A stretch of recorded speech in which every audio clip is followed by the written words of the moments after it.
Isn't she doing this wrong? I think she should add a bit more. Hearing the conversation, I look over at my daughter-in-law Cheryl, who seems utterly stunned.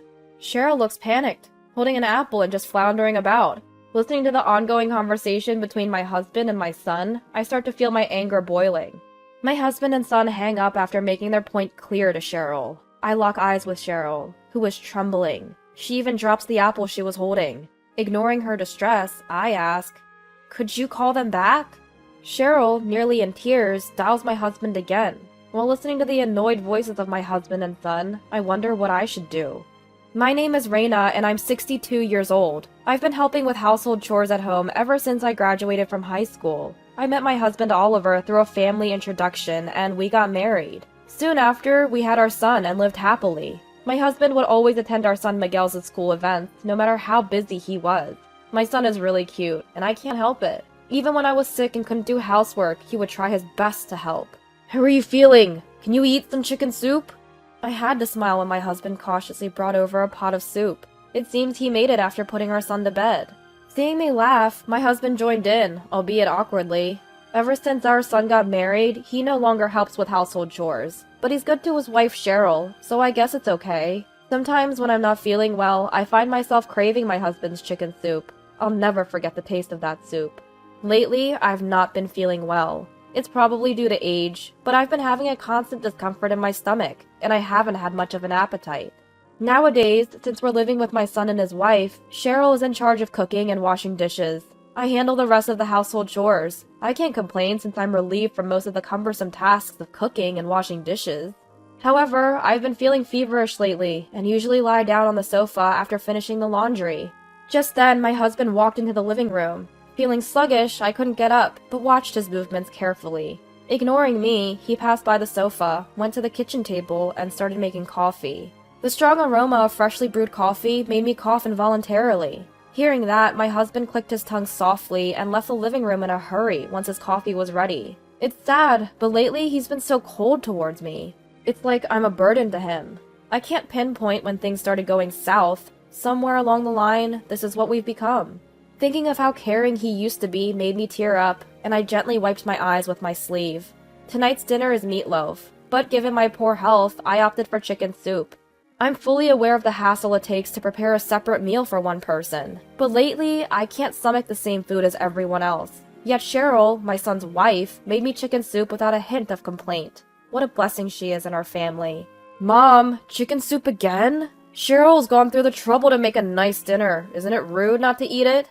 "Don't say that, Miguel. I'm sure Raina feels bad enough as it is." Cheryl interjects with a chuckle. I smile wryly and let her comment slide. Though Cheryl is a bit blunt at times, she's an excellent cook and very considerate. Today's chicken soup was clearly made with my health in mind.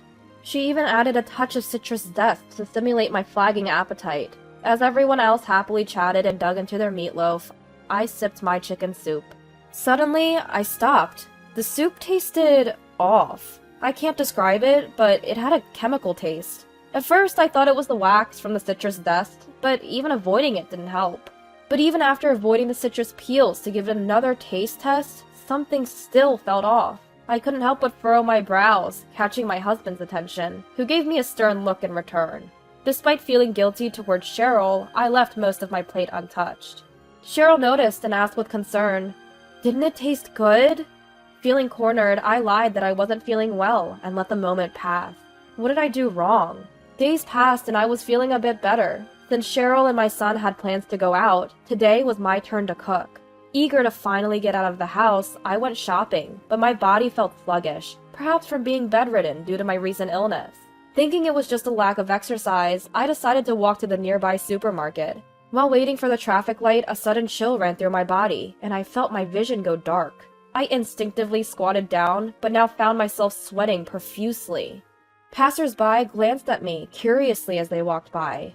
I couldn't move from the spot, clutching my collar tightly, hearing the distant commotion of people and an ambulance siren, until I eventually lost consciousness. When I regained it, I was staring at a white ceiling. I was in a hospital room. Apparently, I had collapsed on the way to the store and had been brought in by an ambulance. "Oh, Raina, you're awake?"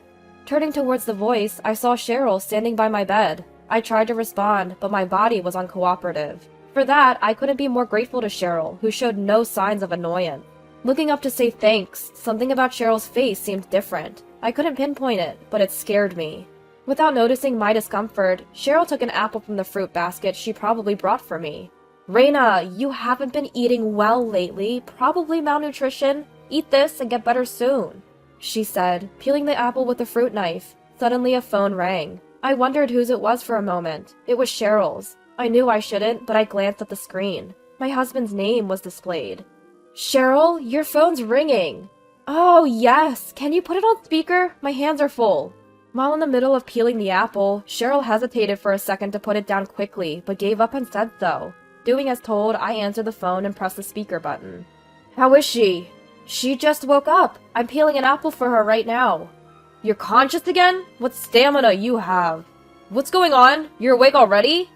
From the start of the call, the conversation seemed to be off. Not quite what I expected from people who were supposedly worried about me. Especially my husband and son's part of the conversation made me uneasy. Didn't expect her to wake up this soon. Did we mess up somehow? "Hey Cheryl, you've been skimping on the detergent lately, haven't you? Should we add a bit more?" Detergent? What on earth are they talking about? I look over at Cheryl. She's holding an apple and her face is pale, trembling.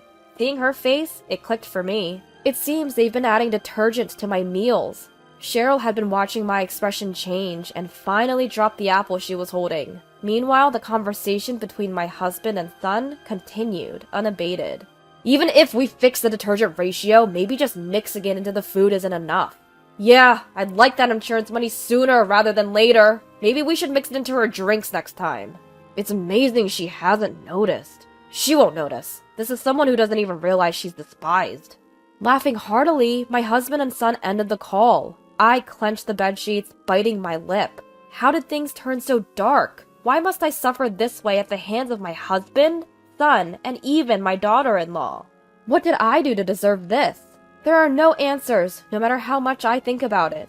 I shot Cheryl a fierce glare. She's trembling. Probably never expected their plot would be revealed like this. She panics, fidgeting with her hands. Taking advantage of the moment, I pull my cell phone from my bag. I open the recording app and say to Cheryl, "Call them again." "What?" "Call my husband. Again." Overwhelmed by my urgency, Cheryl dials the number. After a few rings, the call connects. "What's up, Cheryl? Did she finally kick the bucket?" Next to my husband, who answered with a nasty grin, my son casually talks to Cheryl. "Don't worry, we'll split Mom's insurance money evenly. Actually, you'll get a bit more for all your trouble." "Yeah, adding detergent to her meals is no small feat. You deserve it." They laughed uproariously and hung up. I stop the recording and glare at Cheryl once more. Finally accepting her fate, Cheryl weakly lowers her arms and looks up at the ceiling. I grabbed Cheryl by the shoulders and pressed her for answers. Realizing she was cornered, Cheryl spilled all the details. She confessed that her husband and son-in-law loved to gamble, and they often went to gamble together. But they kept losing and went into debt, continuing their gambling sprees anyway. This mounting debt left them desperate, and they decided to take out a life insurance policy on me, without my knowledge, to collect the money. This plan started 2 years ago, but there are various conditions for an insurance payout, and the quickest, surefire way to meet them was if I became ill. So they apparently came up with a scheme to slowly poison me by mixing detergent into my food. Now that she mentioned it, about 2 years ago, Cheryl suddenly started taking over meal preparation. At first, I offered to help, but Cheryl was strongly against it, so I let her handle it. No wonder she was so opposed. If I helped with the meals, it would be difficult to mix detergent into my plate only, and if caught, the whole plan would fall apart. Then Cheryl dropped another bombshell. The masterminds behind this plan were Oliver and Miguel. They both assured me it would work. After hearing this, I couldn't stay put. Pretending to go to the bathroom, I slipped out of the hospital. Initially, I thought about going home and giving my husband and son a piece of my mind, but that wouldn't satisfy me, so I decided on another course of action. I immediately sought out a lawyer after leaving the hospital. Luckily, it didn't take much time to find a law office, and I quickly went in and explained my situation. The lawyer was skeptical at first, but after I played the recording from earlier, his expression changed dramatically. He advised me to contact the police, but I told him there was something else I wanted to do first, and we proceeded with the necessary paperwork. With everything in place, except what I needed from my husband, I set out again with my lawyer.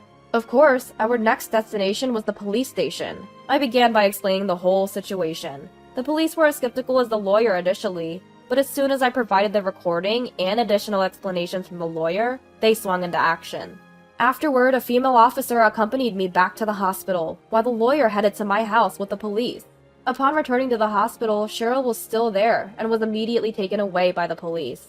As for me, I felt briefly relieved without Cheryl around, but couldn't relax, worried that my husband and son might burst into the hospital room. I went through cycles of lying down and getting up on the bed. Eventually, a nurse came to check on me. I had to explain a lot, but it distracted me a bit.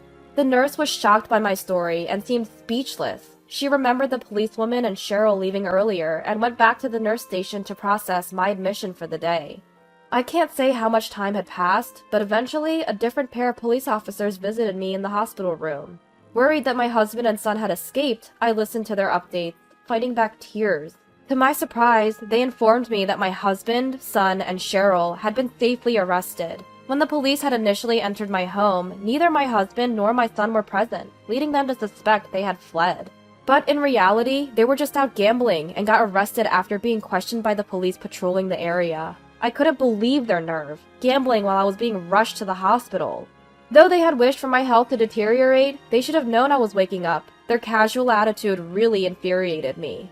But their recklessness led to their swift arrest, so I guess there's no use complaining now. In the end, my husband, son, and Cheryl were charged with attempted murder. On top of that, my husband was served divorce papers from me, through my lawyer. At first, he opposed the divorce, but after hearing the sum of the damages he'd owe, he agreed to all my conditions, including transferring the house into my name in exchange for a lower settlement. As for my son and Cheryl, well, with my son in jail, I seized the opportunity to sever all family ties through a legal affidavit. No more financial support, period. Even if he's released, I'm treating him like a complete stranger. As for Cheryl, I told her parents everything. Initially, they didn't believe me, but by the time I finished my story, they were visibly shaken. And sincerely apologized. Unexpectedly, Cheryl's mother left the room and returned with a thick envelope. Inside the envelope was $50,000. As I stood there in disbelief, they both continued to apologize profusely. It seemed like they intended this as compensation. I tried to decline several times, but they insisted, almost in tears, that I should accept it, so I finally did. Time passed and I found myself back in good spirits. The spacious house, now devoid of people, allowed me to live my life without compromise. And yes, I could finally eat whatever I liked without worrying. Since that incident, I think I've become a bit of a germaphobe. When doing the dishes, I minimize the use of soap. I still think it's a waste of water, but I make sure to thoroughly rinse off any soap. It's not just for dishes, I extend this habit to showering and laundry too. If I don't, I hesitate to even put things in my mouth or on my body. While my husband, son, and Cheryl are certainly to blame for this change, I think I'll gradually get better. Because they're not in my house anymore, I have the freedom to live as I please. Some may think I'm emotionally scarred, but from my perspective, I feel utterly relieved and refreshed. I've switched to a new cell phone. The incriminating voice recordings have been turned over to the police, and honestly, just keeping that phone would have felt disgusting. As I think about the freedom my new phone represents, I'm motivated to try things I've never dared before. Maybe I'll get into the trending world of cooking live streams.